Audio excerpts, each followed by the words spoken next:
Hello and welcome to Palace Intrigue. I am your host, Mark Francis. Does Harry actually have a deal to write 4 books? A report in the Daily Mail from July 2021 mentioned that Prince Harry had a 4-book deal, and that the report said the second one wouldn't come out until after the Queen died. As it turned out, none came out before Her Majesty's passing, but the notion of the 4-book deal has people talking again. Philip Schofield was on TVs this morning and said that a 4-book deal likely means there won't be a reconciliation between the royals. Prince Harry has said, "You wouldn't believe the stuff I left out, and I've got enough for another book. It's a 4-book deal. How can he reconcile anything if you don't shut up?" A source told The Sun there has been no conversations or contact between the warring parties. It remains unclear if Harry will come to Charles' coronation on May 6. The Telegraph wondered if using ghostwriter J.R. Moringer made Spare come out too American. Nick Harding has ghostwritten for people and told The Telegraph, "You can tell certain things in there have been written by an American. Phrases like, 'That's how my memory rolls,' the word homebody. But then in fairness, Harry's taken on a bit of a West Coast vernacular." Another ghostwriter, Boris Starling, agrees. "It's quite West Coast, but then that's how Harry speaks these days. There were times when I wanted a bit more sardonic British humour. My tongue-in-cheek suggestion is that it would have been interesting to have a Brit do it until the moment Harry meets Meghan, and then have Moringer take over.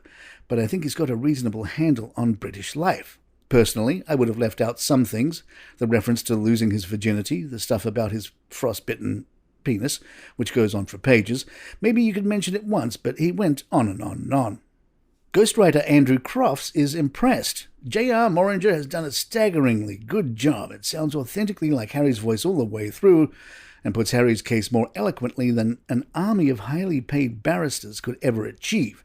And it's clear they must have hit it off really well. I think on the whole, people do a lot of ghostwriting. We must give off a fairly trustworthy aura to keep getting the gigs. And then I would think Harry must have felt fairly well protected by lawyers. Moringer would have signed a tight contract, NDAs and all that, and so Harry would have felt he could be open with him. Crofts agrees that the language can be quite flowery, but that calms down once he's set the scene, doesn't it? Maybe Harry does notice things and describes them in detail. He is interested in photography and has talked about being able to remember scenes accurately. I agree, Moringer often uses his descriptive literary abilities, but Harry would have signed off on it.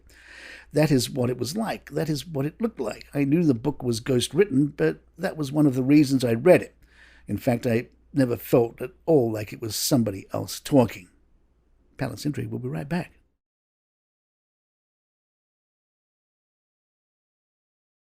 The Guardian wondered whatever happened to the Queen's Corgis. She was survived by 4 dogs, 2 Corgis, a Dorgie and a Cocker Spaniel. The Guardian shared a mystery about the 4th dog, Lissy, since she wasn't of either breed for which the Queen had such a pronounced preference, and Elizabeth named her after herself. Lissy's registered pedigree name is Wolferton Drama. Anyway, she is living with her trainer, Ian Openshaw, for the time being. The remaining 3 dogs have been rehomed together.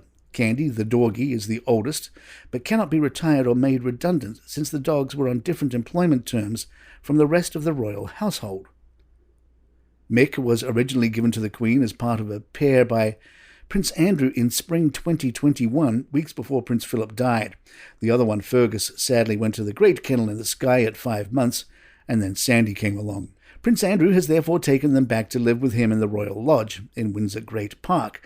He already has 5 Norfolk Terriers, plus his ex-wife living with him. The Guardian adds the royal household will neither confirm nor deny any of these arrangements, but luckily someone in the family has a book to sell and will tell anybody anything. You're wondering, of course, why there were only 2 Corgis, since throughout her reign, if you ever saw a picture of the Queen, the shot was teeming with them.